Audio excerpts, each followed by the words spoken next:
Welcome back to a little bonus content here with Bluejay Breakdown. I'm Ravi, Jacob Padilla joining me now to talk a little Creighton basketball. JP, how are we doing today? Well, it's firmly basketball season now. Squarely. High school season starting tonight. There you go. Obviously, we got Creighton women are starting conference play tonight somehow, playing a conference game. So, we are all the way in on basketball season now. Yeah, absolutely. We are about a quarter of the way through the regular season for the college teams already. I know you mentioned high school is just tipping off tonight. Check out the NEB Preps accounts. Got the hat there. Yeah, so let's start with Creighton in college, though, because the men are 8 games into the season, but I want to start real quickly with the women and where they're at. We knew this was going to be a learning curve, to say the least, as far as just replacing everybody that they had to from last year. Are you surprised with where they're at? They're 2-4 on the season. Is this about what you expected to look like? Just overall general thoughts of what we've seen so far. Yeah, I mean, they never ease into the season with the way the Jim Flannery schedule is. Thanks, Flan. It's not quite what they had last year, but they're no cakewalks, really. Yeah.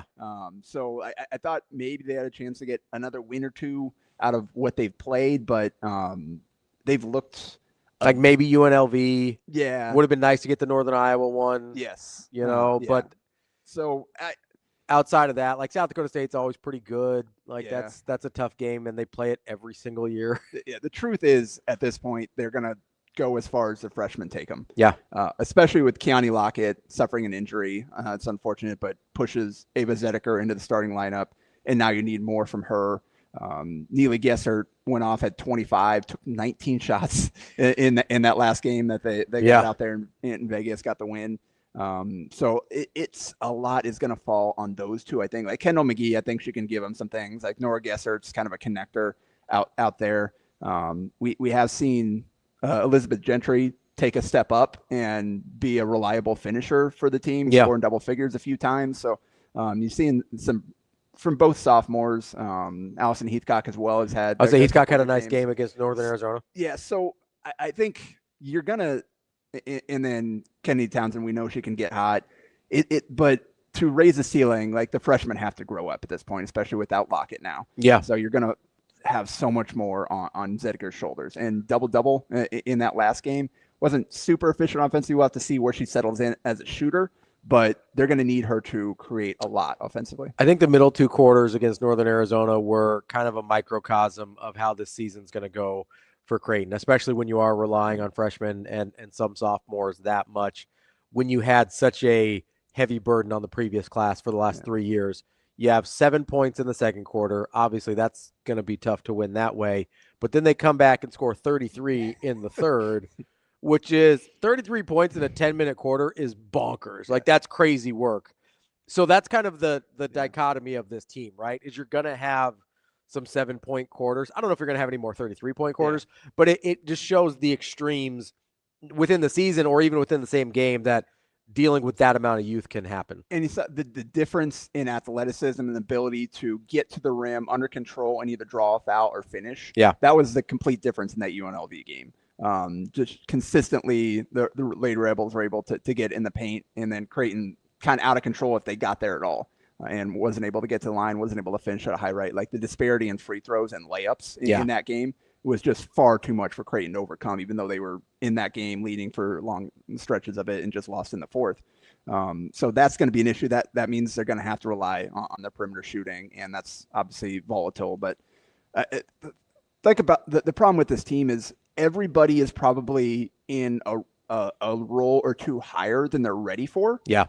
That being said, I think they're talented enough for some of them to grow into those roles as the season goes on. So just when does that happen? Yeah, exactly. Yeah. It's going to be might be next year, might be end of this year. That's the $1 million question. This is going to be. I mean, Jim Flannery kind of joked about it, like he's had it easy the last couple of years, hasn't had to do a whole lot. I don't think he's had to do a lot of coaching, if we're being honest. I think he said that as much. He's having to do a lot of coaching right now, so this will be his biggest challenge in a while. Yeah, coaching up this team. But again, no matter how this season goes, there's certainly some pieces, and we're seeing the reasons why they're excited about these freshmen. That I think this team has a chance to build a really strong core moving forward.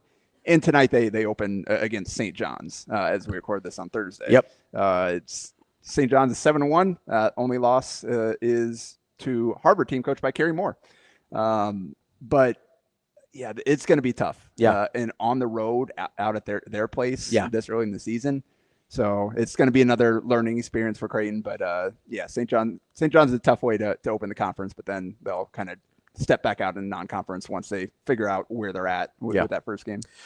Speaking of figuring out roles, growing into roles, let's switch over to the men's side because that very much is a theme there as well. I think you have DB and I talked about this kind of at the end of the show this morning on Thursday, that this is one of the first times in a while that Creighton has gotten to the Nebraska game.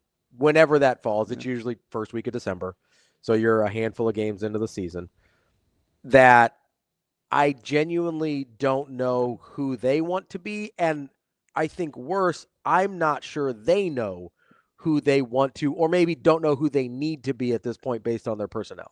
And honestly, I can't really blame them because they have not had a chance to settle in with the same group of players. Yeah, health has been a big issue for more than a game or two. Yeah. Like obviously out to Vegas, you find out they lose Jackson McAndrew. Okay, this is a team you're going to go with. We're plugging in Hudson Greer into a bigger role.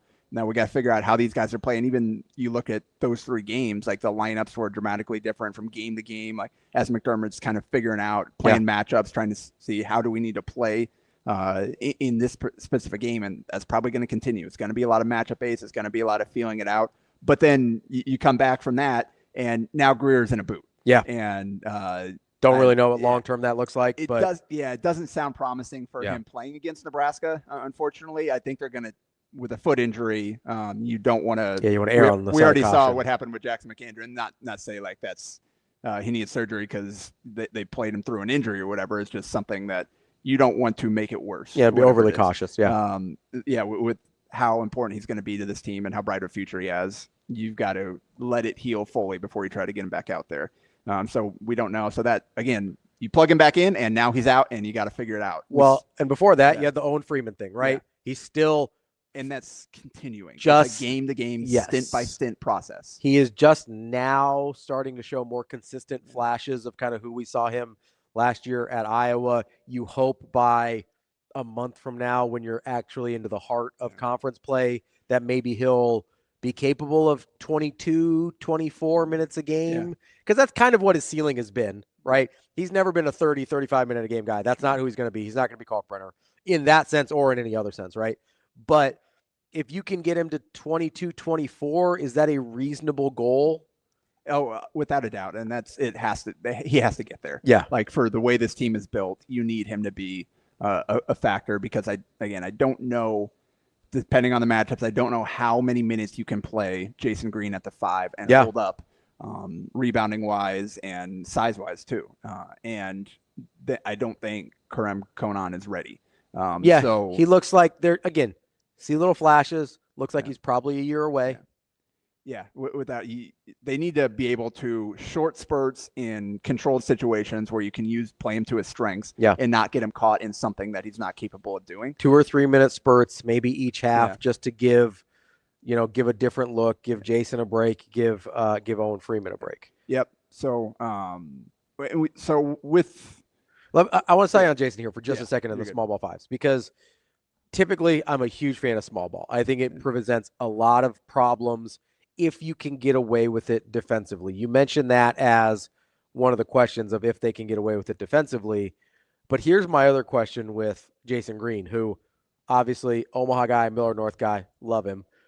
But he's kind of strange for a typical small ball 5 in that he doesn't have, while he's shot the ball much better this year, he doesn't have like a dynamic offensive game that can make up for whatever defensive not lapses, but deficiencies you're giving up because of size, right? Like that's always been like, whether it's Ethan Rogge, whether it's Denzel Mahoney, whoever the small ball 5s have been in the past, you've always been like, oh, Ethan Rogge's going to pull, what was that guy's name from the big bearded guy from Xavier? I can see his face. They had some huge like 7-footer that was like this lumbering Big East big, and who had no interest in trying to guard Ethan Wragge at 30 feet at all. You had Denzel Mahoney. You're like, oh, he's going by every big in the league. Like, no questions asked. Jason doesn't have that one thing where you're like, oh, that's a problem for every traditional five he'll see on the offensive end to balance it out. Yeah, I think so. More than anything, I think what Jason at the 5, and you mentioned he's shooting the ball with so much confidence right now. And it looks good. And it's not stand still, catch and shoot wide open. He's shooting off movement. Like, he's ghosting screens. Yes. He's coming up, like, running along. Guys are closing out. He's getting it up over him. He looks good shooting it. So I want to make that very clear. It's not something where, again, like, he's not going to inspire fear in opposing defenses. So, like, from a spacing standpoint, like, we're still a ways off from that aspect of it really being impactful, but he is making teams take advantage if they leave him open. I think more than anything, what they like with him at the 5 is he does the 5-man stuff, and that allows the rest of their offense to flow the way it needs to. And that's why we see Jason at the 5, Isaac Trout at the 4 versus, Isaac 6'10", whatever. A lot of talk about him being a small ball 5, and he does it in spurts, just based on the lineups out there. But Jason, the screening, the posting, all that stuff, like, all the glue guy stuff. He's more used to filling that role, and that allows Trout and whoever else at the 4 to kind of space and do the things that they're used to and play to their strengths. So that's more than that's the thing. Like, playing small ball 5 isn't necessarily because Jason is in that spot. They have a big advantage there. Like, Jason's at his best offensively, taking advantage of his own post up opportunities against smaller guys, and it's got pretty good feel around the rim. He's better at that in 4, and when he's on the perimeter, he can duck in and take advantage of matchups. But I think they like him in that spot because of the way the whole thing works together. And it shifts everybody else into the right spots. The problem is, defensively, he hasn't, in terms of mobility and staying in front of people, in terms of, like, switching screens or hedging, all that stuff, he hasn't quite been as good as they need him to be. And then both Green and Conan have a sub-10 defensive rebound percentage. So it's going to be, and Mac talked about, like, the 5s aren't doing a good enough job. And Freeman actually is over 21. Like, he's second behind Greer on defensive rebound percentage. But he's the center that's there all the time. And he's very clearly missed some opportunities to rebound that he should have grabbed or was in position to, in just not reacting quickly enough, getting beat to the ball or whatever. But, like, that's an issue right now is with Freeman, without Freeman, they got to find a way to defensive rebound. And Greer being out of the lineup makes that even more difficult. But one thing we did see against Nichols is without Greer, McDermott cut down on his rotation, and he went with longer stints with the guys and left them out there together for longer. I don't know if that's a conscious decision. Like, we just need to let these guys roll to try to build some of that chemistry and figure out how to play together. But, like, in tracking lineups from Vegas to this, there a lot of subbing. He talked about with the Iowa State game or whatever it was, like, he threw some crazy lineups out there or whatever. I think we saw him try to settle into more. Ty Davis didn't play until the second half while they were in control. So they went shorter rotation and longer stints with the guys on the court. And hopefully we'll see if that's the way they're going to continue. We'll see if that can build some chemistry. So I know you've been tracking these lineups. Have you noticed any trends where you're like, hey, these guys have played particularly well together, or the team has played particularly well with these stretches? Or because the sense that I've gotten, having not tracked anything, is it feels like it's been chaotic, might be too strong of a word, but somewhere in the neighborhood of, because he hasn't really had a chance to settle into lineups, I don't know that we've seen enough to get any trends. And that's the one thing when I started initially tracking lineups, and I don't have necessarily a full season collected right now, but there weren't any that, like, oh, this one is positive all the time. This one, they're playing a long stretch. This one seems to really be clicking. It's just a lot of different lineups that one game it does well, one game it doesn't. Even within the game, this lineup works for the stretch here, and then the next stint come out, it doesn't work. So it is very much, they're still, like you said from the start, still trying to find themselves and find the way that they need to play, what needs to happen for this team to work. And I think a lot of it's been just the inconsistency makes it difficult to settle in on anything, because it is different from moment to moment. And after the Nichols game, I mean, they gave up 76 points. Their KenPom defensive rating dropped again, a healthy margin. But it's weird because it really, in that game, it was two stints. It was in the first half they had like 16 and a half to from 16 and a half minute mark to the 9 minute mark, and then the last 9:45 of the game, and some of that with backups in or whatever. But the starters also in for a healthy chunk of that and played a part in this. Those two stints, so that is 17 minutes and 15 seconds of game time, 32 possessions. Nichols went 19 of 23 from the field, 4 or 5 from 3, 15 of 16 at the rim, 8 of 12 from the line with only 4 turnovers. Scored 50 points in those 17 minutes. The other 22 minutes and 45 seconds, which is about 37 possessions, 9 of 38 from the field, 4 of 12 at the rim. 2 turnovers. Creighton wasn't forcing turnovers in that game. Did get 6 offensive rebounds, but that's it for the whole game. Yeah. Only scored 26 points. So, and Mac kind of opened up, like saw some good things defensively, but saw some bad things as well. And that's kind of what this game was. It's just so up and down. Yeah. And looking at those possessions and what happened there, it's a lot of everything. There's some stuff that like, it's just. So that's the concerning part, right? You can't nail it down to 1 or 2 things. But there's a lot of stuff there that they could have, that they can fix. And that is individual guys making mistakes. There are some things like they have to try to avoid these situations and just just going through it. I thought 5 of those buckets were just great plays by the offense. Like Creighton didn't necessarily do anything wrong. They just got beat with a really good play, not just their turnovers leading to easy buckets or misses at the rim leading to easy buckets. That's 5 of those buckets right there. Okay. So that's offense more than defense. Like there's not a whole lot you can do when the other team has numbers in transition. Yep. So that right there. So that's 10 of our 19 buckets. 10 of our, right there. Of like, okay, it wasn't necessarily defensive mistakes that led to it.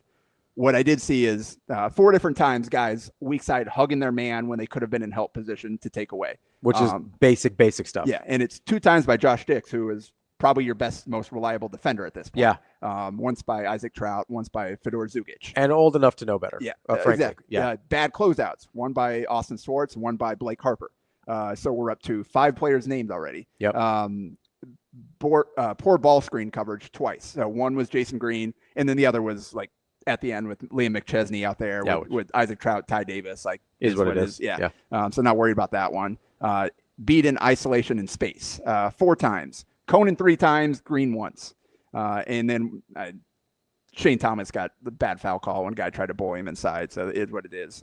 And then they got 8 stops. So Harper made a couple of plays. Trout made a play, had a great block at the rim in help side. Jason Green made a play. Austin Swartz forced a turnover. Nick Graves made a play. Ty Davis forced a tough shot. Like, so you look at what they did well defensively, what they did poorly. It's basically everybody just making little mistakes here and there. There's some like the beaten space, like they need to avoid putting Conan on the guarding on the perimeter as much as possible, because he's a foul basically every time he's out there or a blow by. Yeah. We talked about Jason Green needs to be a little bit better in those situations, but the closeouts, like there are guys that they're not great.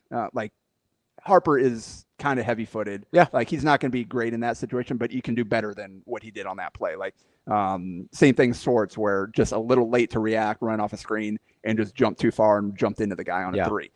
So like stuff like that, the not helping off your man, hugging your man on the weak side, like all that stuff is fixable. Like that's technique, that's attention detail. It's that type of stuff that you can get better on. Yeah. But the problem is that they're still needing to get, you said, quarter in the season, and that stuff is still happening. And again, with some of your more veteran players as well. So there's some issues here they have to avoid. Again, they don't have a lot. They don't have anybody that can guard. Like they had some small, quick guards. Yeah. Nichols did. And Creighton doesn't really have somebody that has a foot speed to stay in front of guys like that, which makes it even more important that they lock in on the help rotations and the multiple efforts and the flying around. Because like Josh Dix is your best perimeter defender at this point, and he's much more of a trying to be in the right spot, being physical, being long, being 6'6". Like he doesn't have super quick feet. So I don't know, like moving forward, like Creighton's gonna have some tough matchups just based on lack of lateral quickness throughout their lineup. Yeah, but they need that, and that's why I was. But they have enough length in some of these that the help defense should be better. That's exactly that's what I thought. For them to be have a chance to be good, it had to be locked in on the team defense. Yes. 5 is 1, all guys doing it, because they don't have the rim protection where you can just funnel guys into Kalkbrenner and he'll take care of it. You look at the numbers; they are very not encouraging. for Creighton this season. Which just in terms of the rate at which teams are scoring from 2-point range, and it's not all mid-range pull-ups like it used to be. Like they're not finding the second lowest opponent 3-point rate in the country because teams know they can attack and get to the basket, and there's not going to be a lot of resistance. Let's move on to the Creighton Nebraska matchup this weekend. It's at Nebraska. Obviously, Nebraska's off to a very good start this season, 8-0. Probably came together a little quicker than I thought. Yeah. If Creighton has come together slower than I thought, I think Nebraska came together quicker than I thought. I think a lot of that has to do with how seamlessly Rink Mass was entered back into the equation and how good he's been. What is your sense of what Creighton could do against Nebraska in terms of limiting some of the things we've seen Nebraska be successful with? Yeah, the matchups will be fascinating.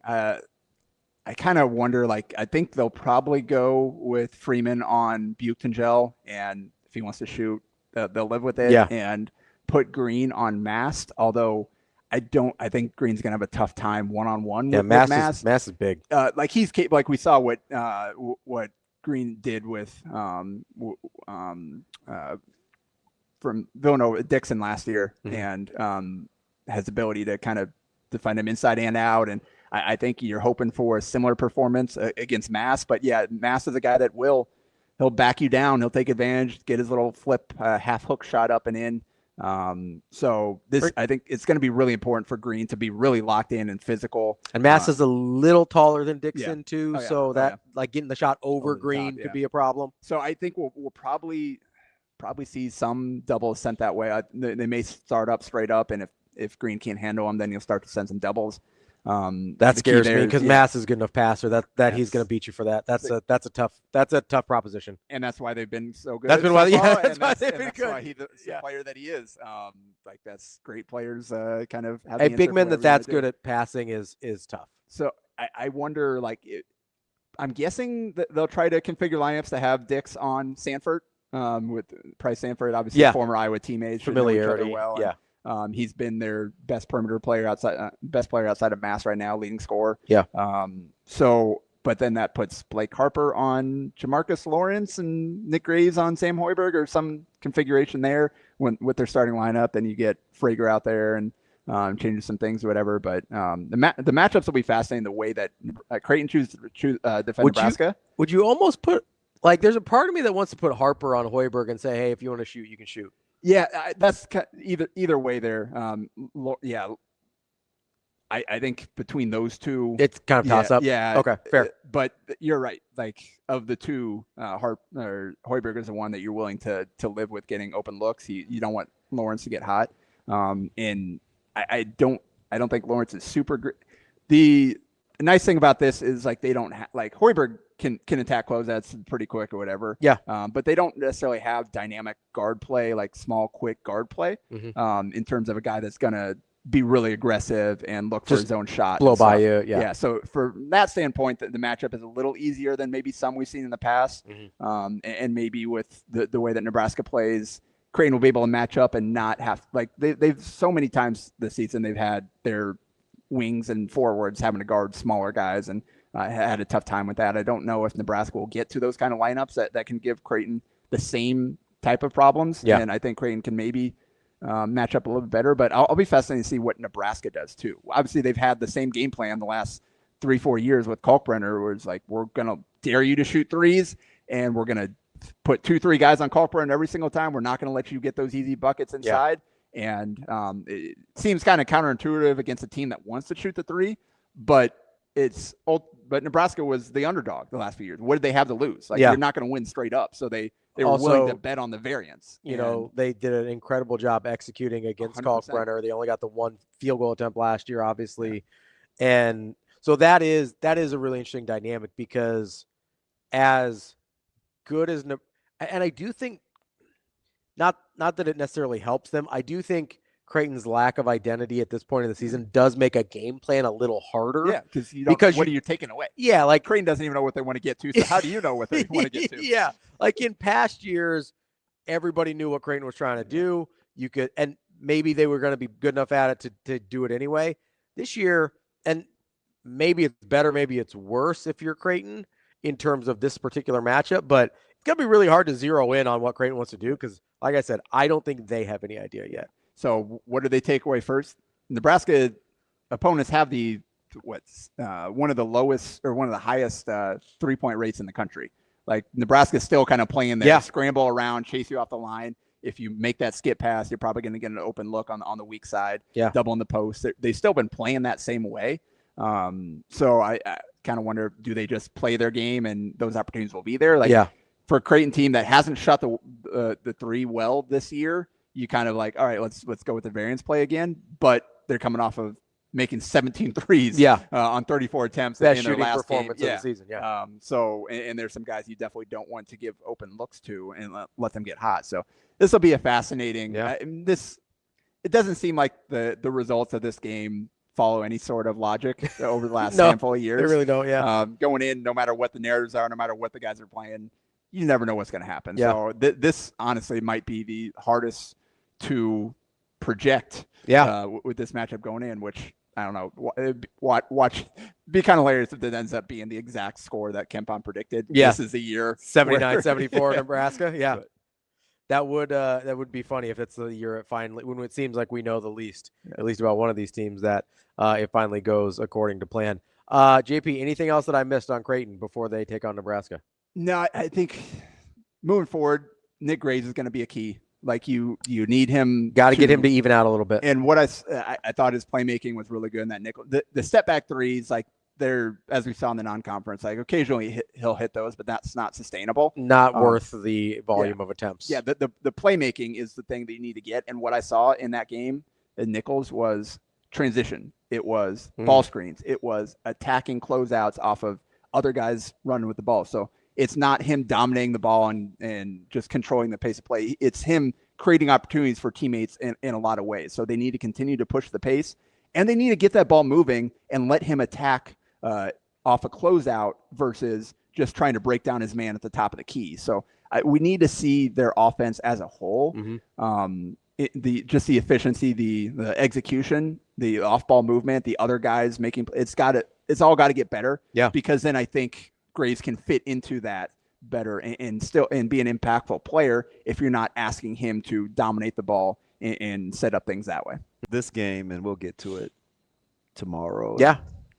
It's giving me some weird vibes. Creighton, Nebraska? Oh yeah. Yeah, it is a very role reversal game. Like usually Creighton is the team that has had more and even this year had more preseason hype, but usually when they come to this matchup, Nebraska's usually not in the position that they're in right now.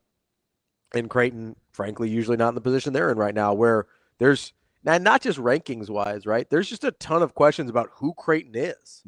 Like even if the front end of the season hasn't gone well, the year they made the Elite Eight, they were in the middle of a 6-game slide during this game, right? So I think they were 6-3 coming in because they had lost all 3 games in Maui, I believe. And then this was the 4th loss, and that's what kind of hit the panic button for Creighton fans at that point. But it was still, you knew exactly who Creighton was trying to be. I don't think even Creighton knows exactly who they're trying to be at this point in terms of with this roster. Whereas Nebraska, their identity seems pretty sound. Let me ask you something real quick. Hang on, Shane. This can be a precursor to whatever action Jackson and the other smart people want to do after the show. Yeah. Of the bigs. Yeah. Right? The Rink Mass, the Bierkes, the Buchten Gels, the Jason Greens, the Trouts. Freeman. Freeman, who showed some flashes Yeah. the other night. Who do you expect to not be or continue to be like who they have been? Like, for example, is Trout going to shoot the 3 like he has so far? I'll say, what's he at on the season so far? Listen, he might be their best 3-point shooter right now. So, that's at first blush when I talk efficiency and shooting I'm percentage. looking up the exact number just so I have it. Or Buchengel, defensively, or Mass is a distributor, or Jason Green is sometimes the offense initiator. When you look at kind of the big issues, because Nebraska can get a little bigger this year, unlike some previous with years. Buchengel and Mass like that, You think you can predict the trend? So the guys, I think I know for sure what they are. Yes, Isaac Jason Trout Green? is that good of a shooter. Like, yes, he just is. Yes, Rink Mast is this guy. So Jason Green, I think the variables are Jason Green And Berke? and Berke, because Jason Green, while I know he's a great basketball player and important to what Creighton does, he's doing a little more offensively this year than he has in the past. So that's one of the newer things that I don't know if we've got enough track record with yet to see if it continues. And then Berke, as a really, really good defensive player, we saw flashes of it last year. I don't know if we thought we could count on him as being. He kind of can guard 1 through 5. Right. That's what I mean. And like, is that a real thing? Is that something that will continue in Big Ten play? Does Nebraska feel comfortable putting him in that position against Big Ten teams as well? That to me and Jason are the things I don't totally know yet, because I know who Owen Freeman is, especially when he's healthy. You think the ambiguity in the backcourt is a wash? No, I think Price and Dix are a wash. I think the ambiguity in the backcourt is worse for Creighton because they're more dependent on Graves being good. Nebraska's less dependent. That's because fair. Mast runs the offense. That's fair. Right? And you know what you're getting from Sam. Yeah. And I think you kind of know what you're getting from Jamarcus. It's easier to work around, even if the level's not as high as you want it to be, if you know what the level is. Oh, that's fair.